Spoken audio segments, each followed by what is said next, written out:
Hello friends, नमस्कार। मैं Navlesh sir आप सभी को स्वागत करता हूं अपने इस यूट्यूब चैनल पे। तो दोस्त, जैसा कि आप सभी जानते हैं कि ट्वेल्थ का एग्ज़ाम 1 फरवरी से होने वाला है और जो यह वीडियो मैं आप लोगों को दे रहा हूं, यानी जो वीडियो मैं बना रहा हूं, यह ओल्ड इंग्लिश है दोस्त। यानी जो कि ए स्टोरी ऑफ इंग्लिश का एक बुक होता है। देखिएगा, बिहार बोर्ड ट्वेल्थ के लिए आता है इंग्लिश में ए स्टोरी ऑफ इंग्लिश। उससे बाबू 15 यानी कि 15 मार्क्स का ऑब्जेक्टिव और सब्जेक्टिव मिलाकर देता है। तो अगर आप चाहते हैं इंग्लिश में 90+ मार्क्स लाना, तो बिना कुछ सोचे समझे सबसे पहले तो आप सब्सक्राइब कर लें चैनल को और वीडियो अंत तक जरूर सुनिएगा। मैं इसमें टिक मारते चलूंगा, बताते चलूंगा कौन कौन सा VVI है, कौन कौन सा ऑब्जेक्टिव पूछ चुका है। ओके, तो सुनते हैं दोस्त। बट लाइक भी कीजिएगा, शेयर जरूर कीजिए अपने दोस्तों में जो जो लड़के तैयारी कर रहे हैं ट्वेल्थ के। ओके, बिहार बोर्ड ट्वेल्थ, उसमें ओल्ड इंग्लिश आता है। ओके, मोस्ट इंपॉर्टेंट ये चैप्टर है। तो चलिए सबसे पहले हम लोग पढ़ते हैं ओल्ड इंग्लिश के बारे में। फर्स्ट वीडियो मैं डाल चुका हूं भाऊ, आप प्ले लिस्ट में जाकर वीडियो नंबर 1 देख लीजिएगा, या वीडियो 2 है। ओके, स्टोरी ऑफ इंग्लिश का। तो आज हम लोग पढ़ेंगे my dear story of English में। देखते हैं डायलेक्ट्स ऑफ ओल्ड इंग्लिश। तो ये ओल्ड इंग्लिश की जो प्रांतीय भाषा है, डायलेक्ट्स का मतलब होता है वो प्रांतीय, मतलब एक अपना, जैसे हम लोग का प्रांतीय भाषा हो गया भोजपुरी, वैसे ही ओल्ड इंग्लिश का अपना भी डायलेक्टियल लैंग्वेज था। ओके, तो देखिए ध्यान से, कह रहा है कि there is a clear line of descent. देखिए लिखा है डिसेंट मतलब उतार, गिराव, उतार चढ़ाव जो होता है, गिराव नीचे की तरफ। तो कहता है there is a clear line, साफ साफ एक रेखा है जो कि गिराव का जो रेखा होता है, उतार जो कि नीचे की तरफ झुकता है, from the speech of Anglo Saxons to modern English. यानी कि एंग्लो सेक्शंस की भाषा से एकदम साफ साफ क्लियर करा है, जो गिरा हुआ है, झुका हुआ है, किसके तरफ? टू मॉडर्न इंग्लिश, आधुनिक इंग्लिश की तरफ। In the matters of sound, सबसे पहले साउंड के मामला में, साउंड यानी कि जो ध्वनि होता है, उसके बाद वोकेबुलरी जो शब्दकोश होता है, ग्रामर एंड स्पेलिंग, ये सब कुछ में बाबू झुका हुआ है, गिरा हुआ है एंग्लो सेक्शंस के। यानी सबसे पहले तो ओल्ड इंग्लिश में एंग्लो सेक्शन ही चलता था, उसके बाद धीरे धीरे धीरे झुकाव किसकी तरफ आ गया? मॉडर्न इंग्लिश में। और इस समय परिवर्तन हुआ साउंड में, शब्द में, व्याकरण में, स्पेलिंग में। But old English was not a single uniform language. Old English भाई साहब किसी एक रूप का भाषा नहीं है। यानी ओल्ड इंग्लिश बहुत सारे भाषा से मिलाकर बना है, किसी एक भाषा से यह नहीं बना है। ओके, वी कैन डिस्टिंग्विश, इस पर ध्यान देना बाबू, बहुत इंपॉर्टेंट है। वी कैन, यहां ध्यान देंगे। Okay, we can distinguish, we can, छोटा कर लें, और वी कैन डिस्टिंग्विश, ध्यान दीजिए। वी कैन डिस्टिंग्विश का मतलब होता है भाई साहब भेद करना, अलग करना।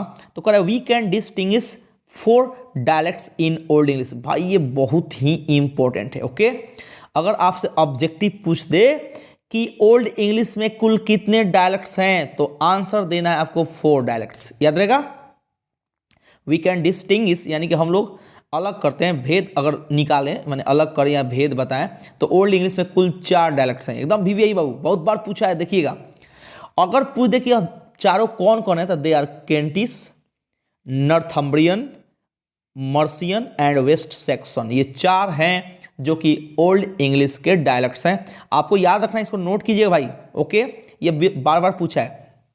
दस इस प्रकार इट कैन बी सेड, इस प्रकार कहा जा सकता है कि ओल्ड इंग्लिश वॉज डायलेक्टिकल। यानी ओल्ड इंग्लिश जो है वह क्या है? भाषा से संबंधित है, यानी कि प्रांतीय भाषा या प्राकृतिक भाषा, यानी उनके क्षेत्र से जितने भी भाषाएं मिलाकर बना है, यानी मिक्सचर है, यानी mixture of many languages. Okay, अब कहता है दिस इज अंडरस्टैंडेबल, यह समझने के लायक है, क्योंकि बिकॉज थ्री डिफरेंट, तीन जो अलग अलग एंग्लो सेक्शन की जातियां हैं, एंग्लो सेक्शंस एंड जूट्स, याद रखना तीनों जाति होता है इसमें। देयर कहता three different Anglo Saxon tribes were involved, जो इसमें शामिल हैं, एंड इट वाज एंड और यह था, but natural that A variety in languages existed, लेकिन जो इसका स्वाभाविक है वो क्या करे, that a variety in languages existed, यानी कि जो इसके भाषा में, जो आजकल भाषा इसको जो जिंदा है, जो जीवित है, जो चल रहा है, उसमें विभिन्न प्रकार क्या है, वैरायटी है, मैंने प्रकार है। और याद रखिएगा एंग्लो सेक्शन में जातियां हैं, तीन होती है, कितनी होती है बाबू, तीन जातियां होती है, एंग्लो सेक्शंस जूट्स। ओके, अब आइए नीचे, जो हमने बताया VVI ऑब्जेक्टिव जरूर नोट कीजिएगा। ओके, यहाँ पे करें some characteristics of Old English, जो ओल्ड इंग्लिश की कुछ विशेषताएं हैं, इसका मतलब होता है विशेषताएं, वो देखते हैं हम लोग के। करें some features of Old English make it very difficult, कुछ तो इसकी विशेषताएं हैं, खूबियां हैं, जो कि ओल्ड इंग्लिश को बनाती है बहुत ही कठिन, किसके लिए, टू रीड, पढ़ने में, एंड अंडरस्टैंड, समझने में, एंड द टेक्स्ट्स, जो इसका मिश्रण है, इस जमाने के, उस समय के जो मिश्रण हुआ करता था, वो सही में कुछ ऐसी खासियत है ओल्ड इंग्लिश की जो कि पढ़ने में, समझने में बहुत ही कठिन होता था। द लैंग्वेज लुक्स डिफरेंट, जो इसकी भाषा थी बिल्कुल अलग दिखाई देती, क्योंकि इट्स एलियन स्पेलिंग, जो इसका स्पेलिंग हुआ करता था इसके खास देश का तो होता नहीं था, विदेशी भाषा बहुत सारे देशों से मिलकर बना था। अनफैमिलियर वोकेबुलरी था, अप्रचलित, जिसका जान पहचान नहीं है, अपरिचित, जिसे बिल्कुल अनजान है, किससे, शब्दों से, and a totally different grammatical structure, और जो इसका व्याकरण का जो बनावट होता था बिल्कुल अलग। ओके, अब कर रहा है the writing system of Old English is very different, जो ओल्ड इंग्लिश की जो लिखने की प्रक्रिया थी वो बहुत ही डिफरेंट थी, अलग थी, from what we find with today, जो आज हम लोग लिखते हैं लिखावट, आज जो हम लोग जानते हैं, जो आज हम लोग को मिला है लिखने के कला तरीका, उससे बिल्कुल अलग था Old English. Okay, when Anglo Saxons came to England, जब एंग्लो सेक्शन कहाँ पे आए, इंग्लैंड में आए, दे यूज्ड, उन लोगों ने प्रयोग किया, इस्तेमाल किया, अ सिस्टम ऑफ, क्या कर रहा है, अ सिस्टम ऑफ राइटिंग, जो लिखने की प्रक्रिया थी, जो लिखने के तरीका को इस्तेमाल किया उन लोगों ने, विच वाज इन यूज, जो कि क्या था, इस्तेमाल में था, इन northern and western part of Europe, Europe के उत्तरी और पश्चिमी हिस्सों में उस लिखावट का प्रयोग किया जाता था, जो कि अभी वर्तमान में यह जगह कहाँ है, present day Germany and Scandinavia, यह दोनों जगह का नाम है देश का, वर्तमान में यह जगह वहीं पे पड़ता है। ओके,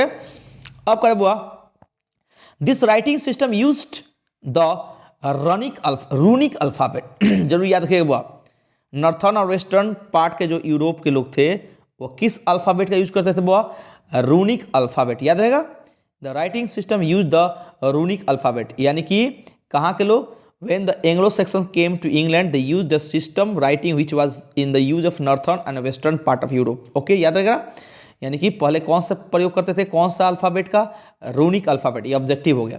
द रूनिक कैरेक्टर्स, और इसकी जो विशेषताएं थी, रूनिक वर्णमाला की जो विशेषताएं थी, were composed of sharp straight lines without curves, ऐसा जैसे सीधा सीधा लकीर पढ़ाता है, स्टेनो जो लिखते हैं ना, जो सीखते हैं हम लोग शॉर्ट टाइप राइटिंग में, देखिएगा वो लोग सीधा सीधा डिलीट पाता है लाइन, वही चीज़ पहले के जो हमारे ओल्ड इंग्लिश में लिखा जाता है, बिल्कुल कोई रेखा में, लाइन में घुमाव नहीं होता था, कर्व्स नहीं होता था, सीधे सीधे पढ़ते थे, एक सांकेतिक भाषा हो जाता था। ठीक है, many of this letters are found, इनमें से बहुत सारे अक्षर हैं जो पाए जाते हैं या पाए गए हैं, ऑन वीपन्स, यानी हथियार के नाम है, सच एज एरोज, एक्सेस, कुल्हाड़ी, नाइफ, हैंडल्स, शॉर्ट्स, etc, ये सारे वर्ड्स का पहले आविष्कार किया गया, इसलिए कि एंग्लो सेक्शन लड़ाकू थे, उन लोगों का काम ही था लड़ना, किसी पे कब्जा करना, अटैक करना, इसलिए सबसे पहले इन सब शब्दों का आविष्कार हुआ। ओके, अब करें some are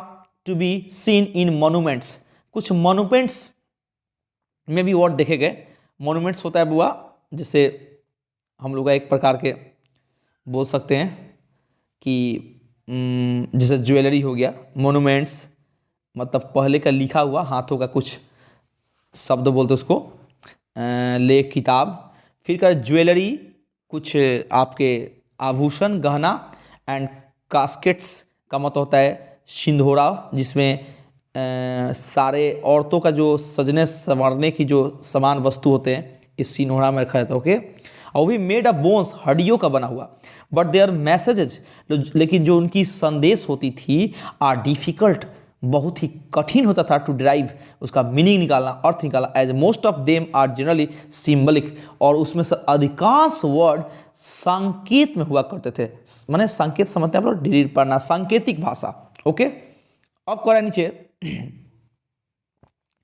after the 6th century, 6ठे शताब्दी के बाद, द स्प्रेड ऑफ क्रिश्चियनिटी, धीरे धीरे क्रिश्चियन जाति का फैलाव शुरू हुआ। 6ठे शताब्दी के बाद क्रिश्चियन जाति बहुत फैलने लगा। And led to the gradual, धीरे धीरे उन लोगों ने नेतृत्व करने लगा किसका, यूज द रोमन स्क्रिप्ट। अब धीरे धीरे रोमन भाषा का, रोमन लिखावट की प्रक्रिया बढ़ने लगी। And as this was the writing of the Latin religious text, और यह जाकर लैटिन भाषा की धार्मिक किताबों का, धार्मिक मिश्रण का लिखावट बन गया। Okay, and the Roman alphabet adopted, Roman alphabet, Roman वर्णमाला को अपनाया गया किसके द्वारा, by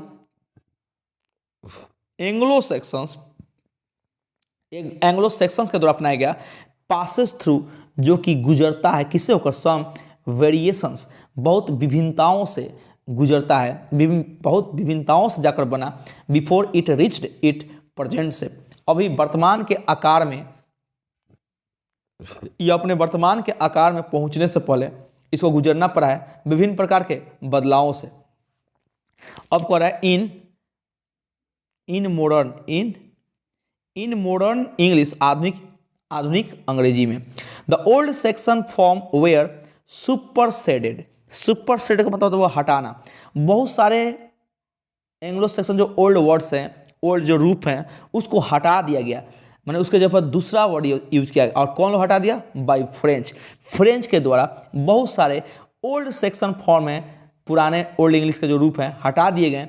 and some new letters were added, और नए नए अक्षर को वहाँ पे इस्तेमाल किया गया, जोड़ा गया टू अल्फ़ाबेट में। सच एज, देखिए कौन कौन वर्ड जुटा, यही बड़ा क्यू, छोटा क्यू, डब्ल्यू, छोटा J. After the Norman conquest of AD 1066, यानी कि एनो डोमिनी 1066 में जब नॉर्मन कॉन्क्वेस्ट आए, उनके आने के बाद बहुत सारे अल्फ़ाबेट में क्या हुआ, बदलाव किया गया। ओके, याद रखिएगा। Okay, very good.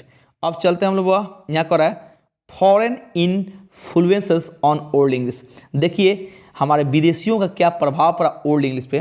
कह the story of English is the story of repeated instructions मतलब अतिक्रमण। कह रहा है कि देखिए जो अंग्रेजी का जो इतिहास है ना, वो एक कहानी है बदलाव की, बार बार किसी चीज़ को दोहराना, रिपीट करना, और फॉरेन एलिमेंट्स, विदेशी तत्वों को, विदेशी धातुओं को, विदेशी शब्दों को इनटू इंग्लिश वोकेबलरी, अंग्रेजी शब्द कोश में। ओके, याद रहेगा आपको। अब कह रहा है नीचे भाई साहब,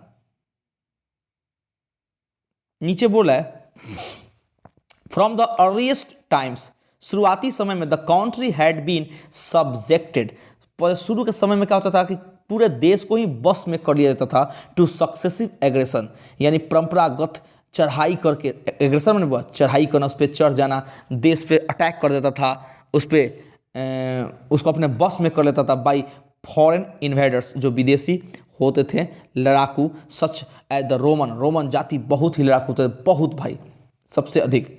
फ्रेंच जाति एंड स्कैंडिनेवियंस, ये सब लड़ाकू थे, इनका काम था दूसरे देशों को अटैक करना और अपनी भाषा देना, अपनी संस्कृति देना।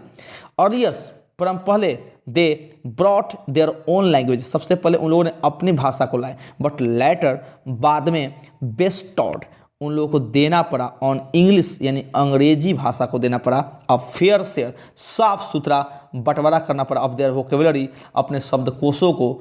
इन द ओल्ड इंग्लिश पीरियड, अंग्रेजी यानी ओल्ड इंग्लिश के दौरान। And the two major influences, ये जरूर भी याद रखना, ओल्ड इंग्लिश में सबसे दो महत्वपूर्ण कौन कौन से प्रभाव पड़े, तो लैटिन एंड स्कैंडिनेवियन, याद रखना। Okay, very good. तो दोस्त, अगर आप लोग को वीडियो अच्छा लगा तो जरूर लाइक करना, शेयर करना। ओल्ड इंग्लिश से शुरुआत कब हुई, मैं फर्स्ट वीडियो में बता दिया हूँ। फर्स्ट वीडियो का ऑब्जेक्टिव और इस वीडियो का, ये VBI भाई, ये जरूर लिख लीजिएगा, लैटिन और स्कैंडिनेवियन। ओके, तो अगर आपको वीडियो अच्छा लगे दोस्त तो शेयर करना, लाइक करना, सब्सक्राइब कर लेना, अपने दोस्तों में भी बोलना कि भाई देखिए ओल्ड इंग्लिश शुरू हो चुका है, बहुत कम लोग पढ़ाते हैं इसको, तो आप लोग को घर बैठे पढ़ने को मिल रहा है। So thank you very much for giving your precious time, and please share this video in your group everywhere. All the boys, girls, they are preparing for 12th class Bihar board. Okay, so that's all.